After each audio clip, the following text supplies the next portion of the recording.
Israel ইরানের উপর একটি প্রতিরোধমূলক হামলা শুরু করেছে বলে দাবি করেছে দেশটির প্রতিরক্ষা মন্ত্রণালয়। শনিবার সকালে এক জরুরি বিবৃতিতে ইসরায়েলি প্রতিরক্ষামন্ত্রী ইসরায়েল কাটজ এ অভিযানে ঘোষণা দেন। ইরানের দিক থেকে বড় ধরনের কোনো হামলার আশঙ্কা থেকে ইসরায়েল আগেভাগে এই পদক্ষেপ নিয়েছে বলে জানানো হয়েছে। ইরানের উপর এই হামলা শুরু হওয়ার পরপরই প্রতিরক্ষামন্ত্রী ইসরায়েল কাটজ পুরো ইসরায়েল জুড়ে বিশেষ ও স্থায়ী জরুরি অবস্থা ঘোষণা করেছেন। উদ্ভট পরিস্থিতিতে দেশের নিরাপত্তা নিশ্চিত করতে এবং সম্ভাব্য পাল্টা আক্রমণ মোকাবেলায় সর্বোচ্চ সতর্ক অবস্থানে রয়েছে ইসরায়েলি প্রতিরক্ষা বাহিনী। এই হামলার ব্যাপ্তি বা ক্ষয়ক্ষতি সম্পর্কে এখনও বিস্তারিত তথ্য পাওয়া না গেলেও মধ্যপ্রাচ্যে এই ঘটনা এক ভয়াবহ যুদ্ধের আশঙ্কা তৈরি করেছে।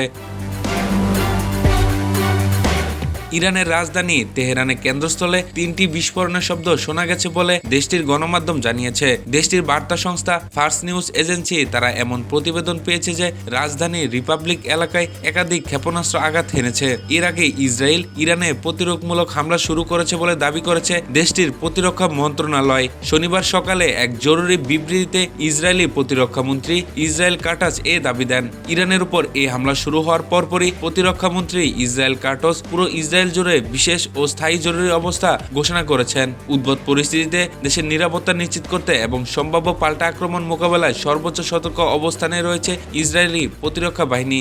এই হামলায় ব্যাপ্তি বা ক্ষয়ক্ষতি সম্পর্কে এখনও বিস্তারিত তথ্য পাওয়া যায়নি।